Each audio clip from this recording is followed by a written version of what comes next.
Some people sell a used car with a dodgy engine and a rolled-back odometer.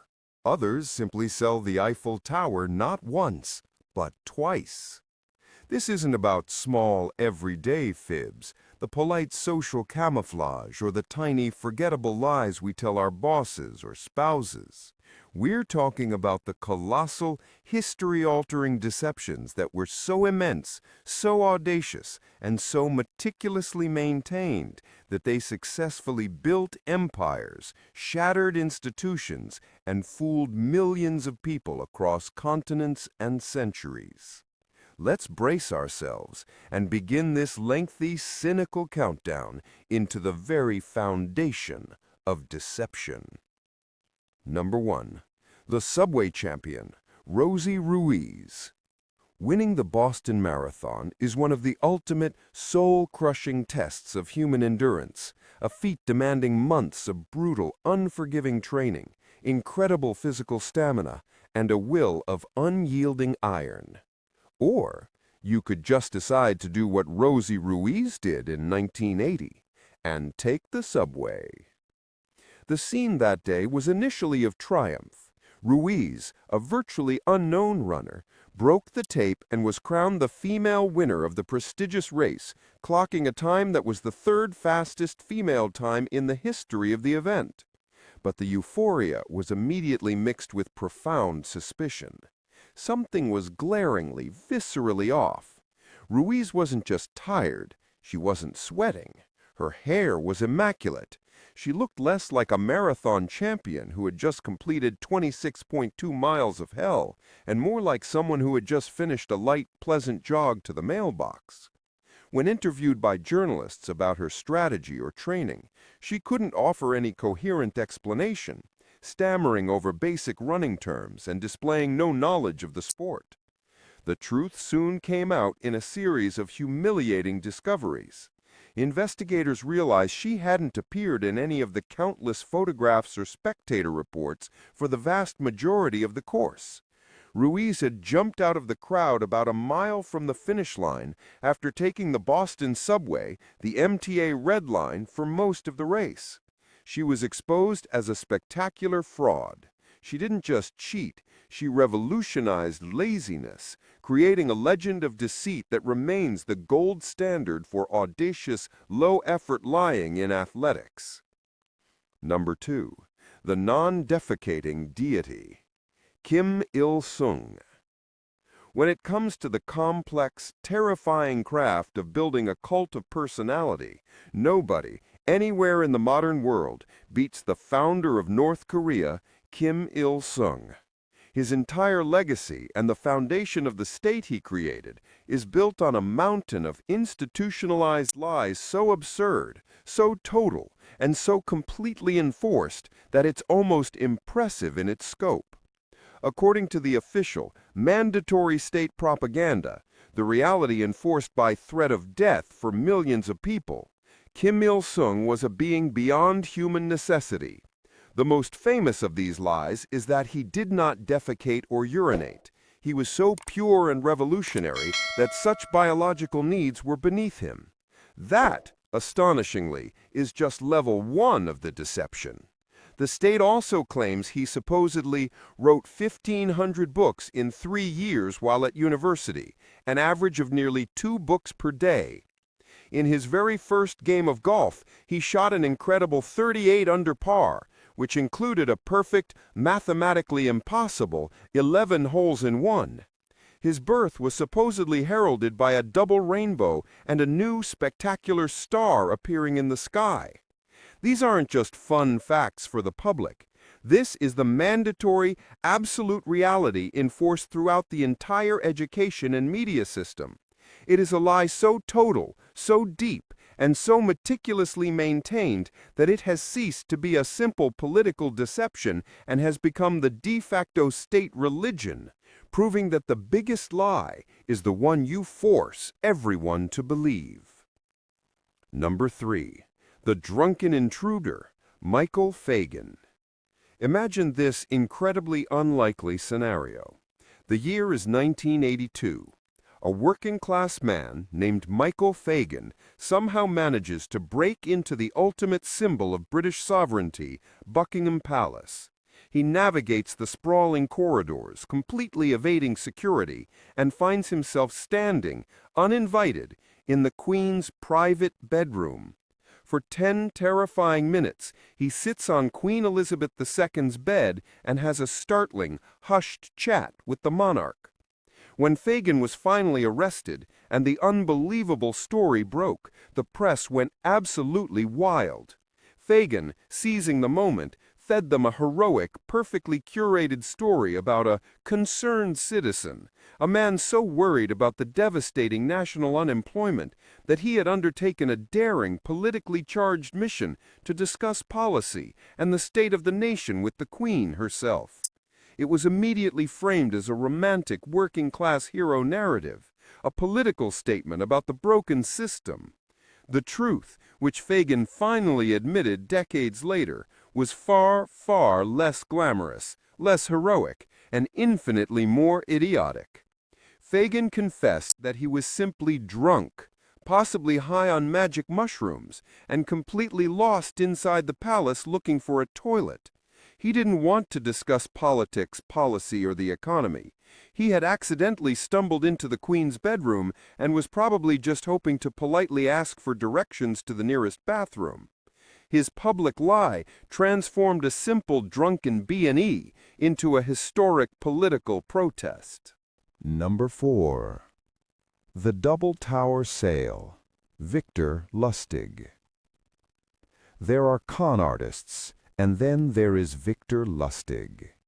This man was the undisputed Michelangelo of scams, a maestro of high-level international fraud who understood human psychology better than any academic. In 1925, while reading a French newspaper, Lustig read a small, boring article discussing how the Eiffel Tower was in a state of disrepair and costly to maintain. An idea sparked, a deception so grand it bordered on conceptual art. Posing as a highly placed, high-level government official, Lustig gathered a group of the wealthiest scrap metal dealers in Paris for a top-secret meeting. He convinced them, with flawless official jargon and manufactured paperwork, that the city had made the executive decision. The tower was being torn down and sold for scrap. One dealer, blinded by greed and the potential profit of the largest scrap metal deal in history, fell for it completely, paying Lustig a massive bribe to secure the highly sensitive contract. Lustig immediately fled to Vienna with the cash. But here is the truly staggering genius of the lie. After a month, Lustig realized the story never broke in the papers because his victim was too profoundly embarrassed by his stupidity and the illicit nature of the deal to report it to the authorities. So Lustig went back to Paris and did the exact same thing all over again with a different group of scrap metal dealers. He didn't just sell the Eiffel Tower, he sold it twice, proving that a lie's success often relies more on the victim's shame than the criminal's skill. Number 5. The ankle-cracking spirit. The Fox Sisters. In the mid-19th century, two teenage girls in upstate New York, Kate and Margaret Fox, accidentally stumbled into a minor deception that ended up launching the entire global movement of spiritualism, a full-fledged religious movement based entirely on communicating with the dead. Their story began simply. They claimed a spirit who identified itself as a murdered peddler lived in their house and would respond to questions with a series of distinct, loud knocks and raps.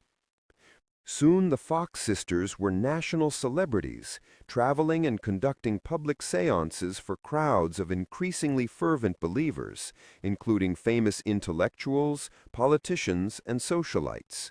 For decades, they were revered as the high priestesses of the supernatural, the direct link to the afterlife. The foundational truth? It was all a silly, spontaneous prank that completely got out of hand. Years later, Margaret Fox, riddled with guilt, confessed to the entire deception.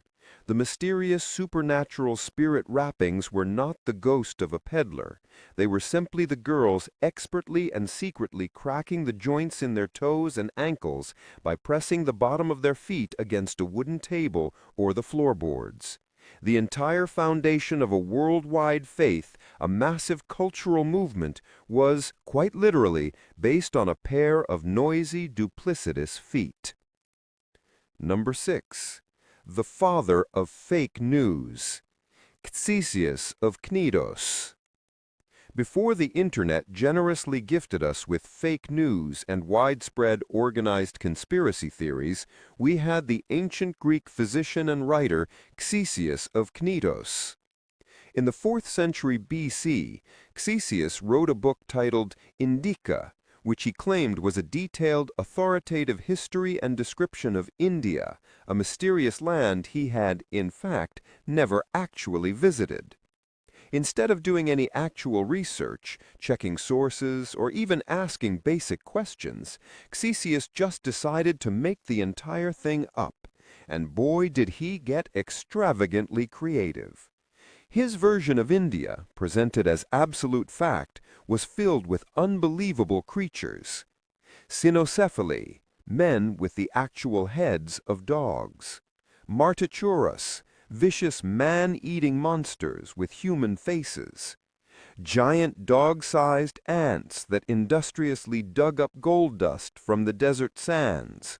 What makes this an epic lie is that because Ctesias was considered a respected historian and physician who had traveled to Persia, his ridiculous fantasies were accepted as undeniable fact for centuries by other serious scholars, including the great philosopher Aristotle.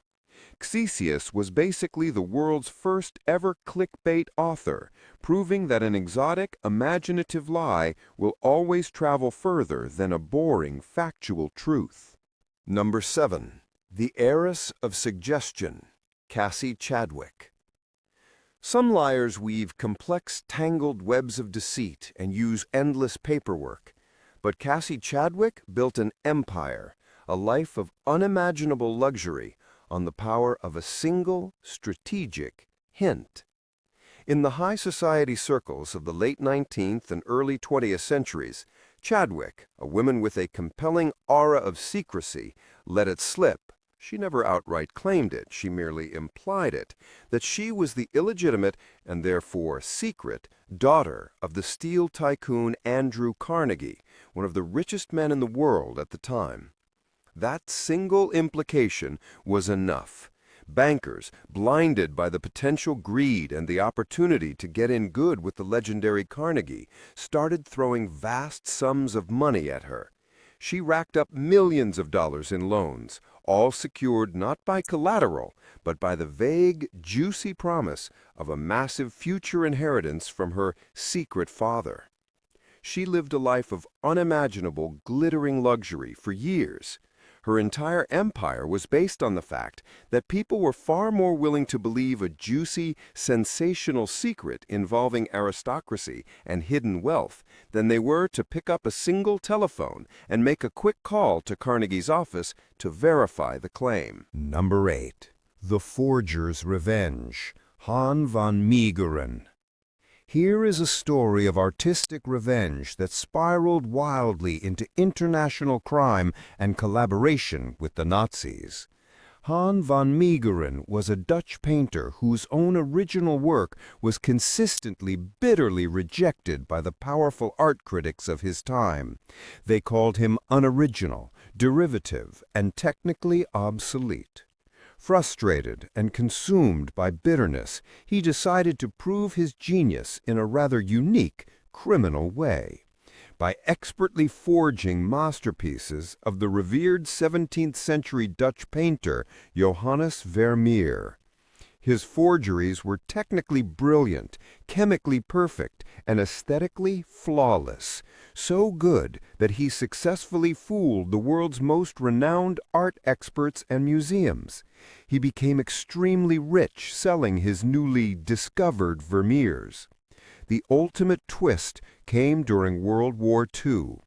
He sold a fake Vermeer to Hermann Goering, one of the highest-ranking, most powerful Nazi officials who collected stolen art. When the war ended, von Meergeren was arrested, not for forgery, but for collaboration with the enemy by selling off a supposed national treasure. The only way to prove his innocence on the charge of collaboration was to confess to the much greater, more profound crime of being a master forger. He had to paint a new forgery in his jail cell to prove he was the genuine fraud.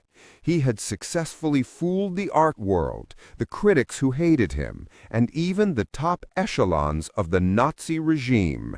The ultimate layered lie. Number 9. The original goth influencer, Aleister Crowley.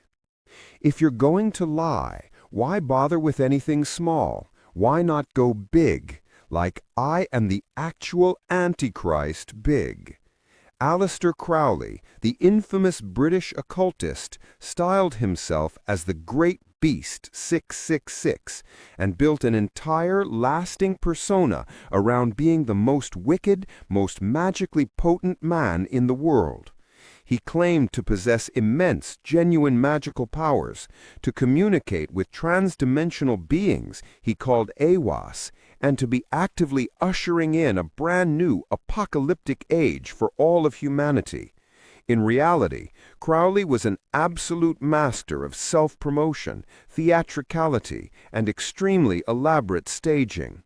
Most of his magic involved a lot of dramatic, often sexual rituals, extensive drug use, and taking shameless financial advantage of his wealthy, deeply gullible followers. He was not, in fact, a demonic prophet preparing the world for the apocalypse. He was, more accurately, the original goth influencer, a narcissist who built a legendary, profitable cult by simply convincing everyone he was the villain from a genuine horror movie. Number 10. The Princess of Perpetual Deception, Anna Anderson. For over 60 years, a woman known only as Anna Anderson captivated and divided the world with one of history's most compelling and tragic stories. She claimed she was Anastasia Romanov, the youngest daughter of the last Russian Tsar, who had miraculously survived the execution of her entire family in 1918. Her detailed, powerful tale of a daring escape and a hidden identity was so convincing that it completely divided the remaining Russian aristocracy. Some, desperately wanting to believe, funded her lavish lifestyle, while others denounced her as a transparent fraud. She fought for her claim with enormous public interest and constant media coverage in courts across Europe for decades. It was a lie she took stubbornly to her grave. It wasn't until years after her death that modern DNA testing finally and conclusively proved what many skeptics had suspected all along. She was, in fact, Franziska Szankowska, a Polish factory worker with a documented history of severe mental illness. She was not royalty, but she was the undisputed, ultimate queen of commitment to an enormous, decades-long lie. We've now exposed in excruciating detail 10 of history's greatest frauds, master forgers, political deceivers, and colossal liars. But the truth is, the well of human deception is clearly bottomless, and the comments section below will likely show that the biggest lie was pretending we could possibly fit them all in one video. So let us know, who is the one unforgivable omission? Which master of deceit did we fail to mention? Tear our list apart right now in the comments. If you enjoyed this comprehensive chronicle of deception, please click the like button and subscribe for more deep dives into the absolute worst and the most cleverly deceptive corners of human history.